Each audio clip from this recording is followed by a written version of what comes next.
தற்போது டெல்லியில் ராசா செய்தியாளர்களை சந்திக்கிறார். பார்க்கலாம். இது ஒரு அரசியல் சட்ட மோசடி, இது இஸ்லாமியர்களுக்கு எதிரானது. இதை திராவிட முன்னேற்ற கழகத்தின் சார்பிலும் எங்களுடைய தலைவர் சார்பிலும் வன்மையாக கண்டிக்கிறோம். ஏற்கனவே ஒரு பக்கம் தமிழ் தாய் வாழ்த்து பாடக்கூடாது 3வது இடத்துக்கு தள்ளப்பட்ட நிலையில இப்ப இந்த மசோதாவுக்கு கொண்டு வந்ததுனால நீங்க அதான் ஒண்ணு பார்க்கணும். இவங்களுடைய நாகரிகம் எப்படின்னு தெரிஞ்சுங்க. இவருடைய நாகரிகம் எப்படின்னு தெரிஞ்சுங்க. கலைஞர் மனோன்மணியம் சுந்தரனாருடைய பாடல்ல இருந்து நீராறும் கடல் உடுத்த பாடல் கொண்டு வந்தார். கவனமா கவனிங்க. நீராறும் கடல் உடுத்த பாடல்ல இடையில ஒரு வரி வருது, ஆரியம்போல் உலக வழக்கு அழித்து ஒளிந்து சிதையாவும் சீரிழமை. அப்ப ஆரியம்போல் உலக வழக்கு அழிந்து ஒளிந்து அப்படிங்கிற வாசகம் உண்மைதான். ஆரியனுக்கு இல்ல, சமஸ்கிருதம் இல்ல. ஆனாலும் கூட கலைஞர் நாகரிகமானவர் திராவிட முன்னேற்ற கழக ஆட்சியில் தமிழ் பாடலை கொண்டு வரும்போது இது ஆரியர்களுக்கு எதிராக இருக்கிறது, இது ஒரு சமுதாயத்துக்கு எதிராக இருக்கிறது, இது சமஸ்கிருதத்துக்கு எதிராக இருக்கிறது, அதையே செத்து போன மொழி நம்ம சொல்லணும். அது செத்து போயிருந்தா கூட அப்படி நம்ம சொல்ல வேண்டிய அவசியம் இல்லை, யாரையாவது புண்படுத்தும் அப்படிங்கிற நாகரிகம் கலைஞருக்கும் திமுகவுக்கும் இருந்துச்சு.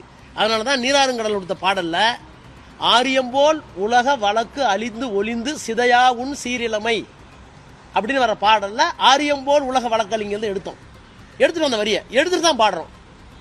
இது தமிழ் தாய் வாழ்த்து. இது கண்டு வந்தது கலைஞர். கலைஞருக்கு நாகரிகம் இருந்தது, திமுகவுக்கு பண்பாடு இருந்தது, அந்த அரசுக்கு பண்பாடு இருந்தது. நீங்க ஒரு பாடலை கொண்டு வரீங்க.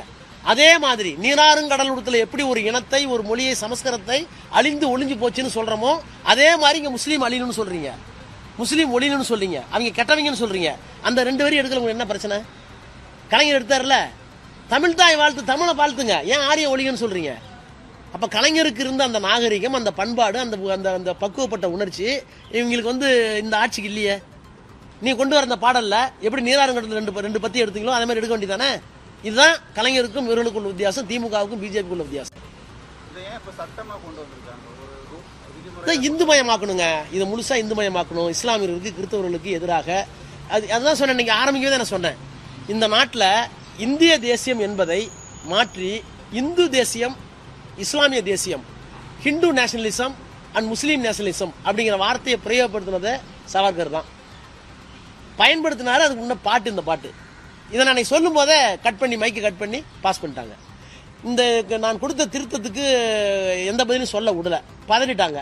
உண்மைதாங்கிறது தெரிஞ்சுக்கிட்டாங்க. அரசியல் நிர்ணய சபையில் இந்த முழு பாடலும் ஒப்புக்கொள்ளப்படவில்லை. அன்னைக்கு கடைசி நாள் பாடின பாட்டும் வந்தே மாதரம் பாட்டும் 2 சென்ஸா தான், 4 அல்ல அப்படின்னு தெரிஞ்சுக்கிட்டாங்க. வந்தே மாதரம் மசோதா அரசமைப்பு சட்ட மோசடி என்று திமுக எம்பி ராசா கூறியிருக்கிறார். மேலும் பல்வேறு விமர்சனங்களை அம்மசோதா மீது முன்வைத்து அவர் செய்தியாளர்களிடம் பேசி வருகிறார்.